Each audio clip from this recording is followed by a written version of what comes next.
এই যে হলুদ বর্ণের শাপলা ফুলের মতো যে ফুলটি দেখতে পাচ্ছেন, এটার নাম হচ্ছে ইউলো পন্ড লিলি। এটা পুকুরেই জন্মে, মানে একেবারে সেম দেখুন, একেবারে শাপলা ফুলের মতো। এই গাছের মূল থেকে আমাদের হোমিওপ্যাথি ঔষধ লিউফালুটিয়ার মাদার টিংচার প্রস্তুত হয়। এই ঔষধটির কাজ হচ্ছে রক্তবাহিকার মাধ্যমে যৌনাঙ্গে রক্ত সঞ্চালনের মাধ্যমে যৌন ইচ্ছা বা উত্তেজনা সৃষ্টি করে।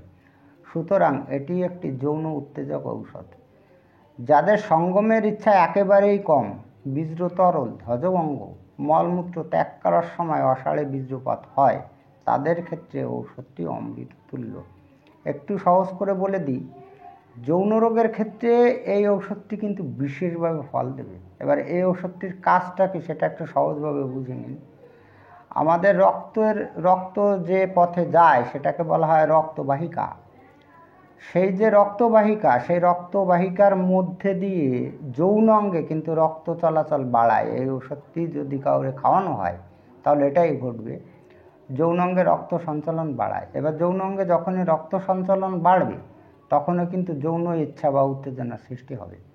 তো সুতরাং বুঝতেই পাচ্ছেন যে এই ওষুধটি কাদের ক্ষেত্রে প্রয়োগ করা যেতে পারে। যাদের ধ্বজভঙ্গ মানে লিঙ্গ নরম থাকে, তো তাদের ক্ষেত্রে এই ঔষধটি প্রয়োগ করলে কিন্তু ওই লিঙ্গে কিন্তু রক্ত সঞ্চালন শুরু হয়ে যাবে। আবার দেখা যায় যাদের যৌন ইচ্ছা একেবারেই নাই, বীর্য তরল, তাদের ক্ষেত্রে এই ঔষধটি কিন্তু প্রয়োগ করলে আপনি অমৃততুল্য ফল পাবেন। আজকের ভিডিওতে ঔষধটির ড্রাগ পিকচার অঙ্কনের জন্য এমন কিছু গুরুত্বপূর্ণ তথ্য আপনাদের সামনে এক্সপ্লেইন করে শোনাবো, যাতে সঠিক ঔষধ নির্বাচনের মাধ্যমে রোগীকে আরোগ্য করা যায়।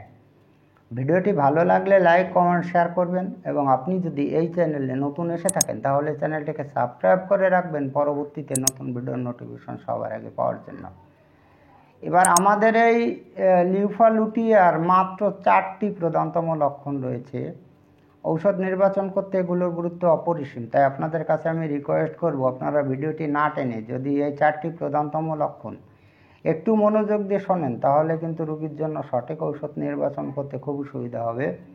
তাছাড়া একটি বিশেষ কথা হচ্ছে যে এই ঔষধটি কিন্তু ছোট্ট একটি ঔষধ। তো ছোট হলে কি হবে, এর কাজ কিন্তু দারুণভাবে, বিশেষ করে সেক্সুয়ালি ডিজিজের জন্য ভীষণ দারুণ। কিন্তু খেয়াল রাখবেন আমি যে কথা বলেছি। তো যাই হোক, আমরা জেনে নিই পরপর 4টি লক্ষণ। একটু অনুগ্রহ করে শুনবেন। আপনাদের ঔষধ নির্বাচন সঠিক হলে রোগ কিন্তু আরোগ্য হয়ে যাবে। ঔষধ নির্বাচন সঠিক হয় না, একটু মনোযোগ দিয়ে শুনুন। প্রধানতম লক্ষণে 1 রয়েছে ক্রিয়াস্থান।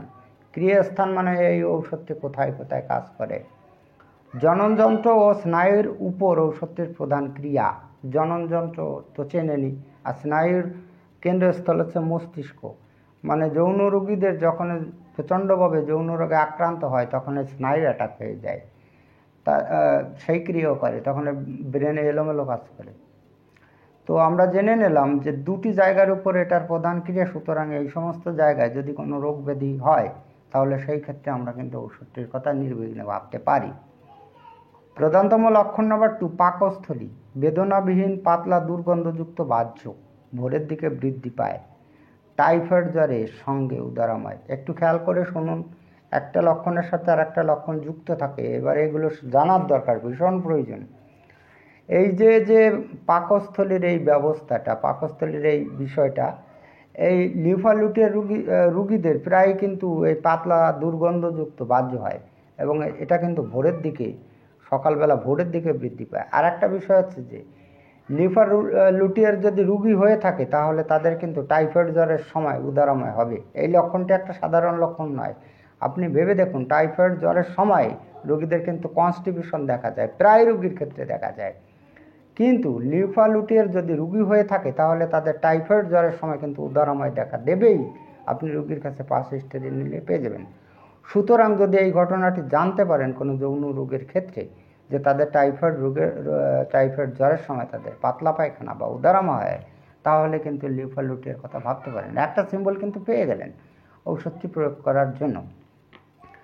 প্রধানতম লক্ষণ নাম্বার 3-তে আসি, যৌন রোগ।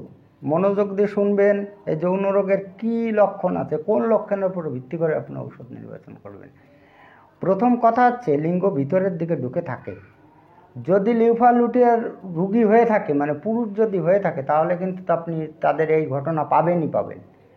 সে ঘটনাটা হচ্ছে কি যে যৌন অঙ্গ একেবারে ছোট হয়ে একেবারে মনে হয় গর্তের মধ্যে ঢুকে রয়েছে।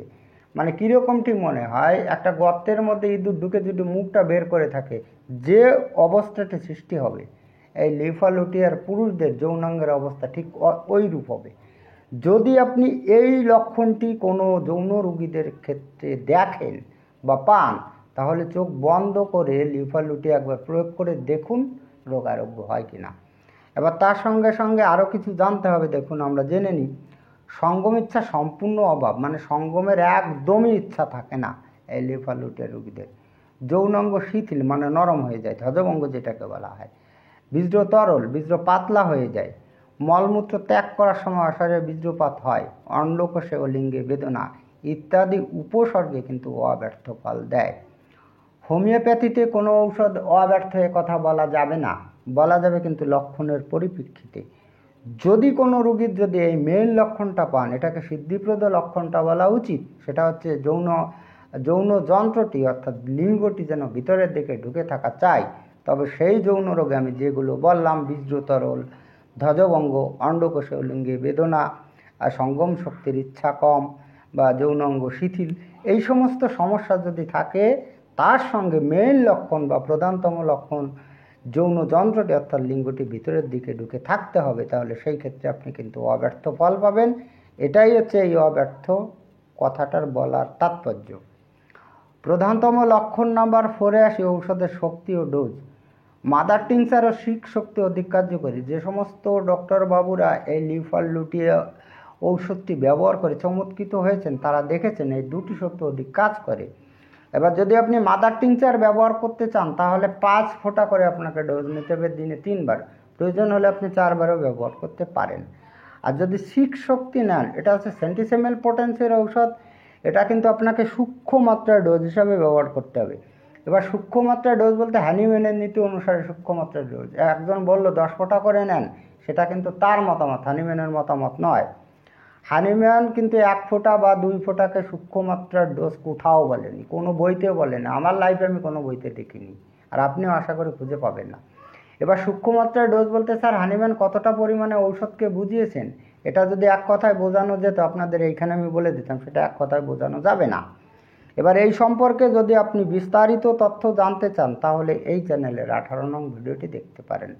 যাই হোক, আজকে এই পর্যন্তই। খুব তাড়াতাড়ি ফিরে আসবো নতুন গুরুত্বপূর্ণ বিষয়বস্তুর ভিডিও নিয়ে। দেখা হচ্ছে নেক্সট ভিডিওতে। ততক্ষণ আপনারা ভালো ও সুস্থ থাকুন। জয় হ্যানিম্যান, জয় হোমিওপ্যাথ।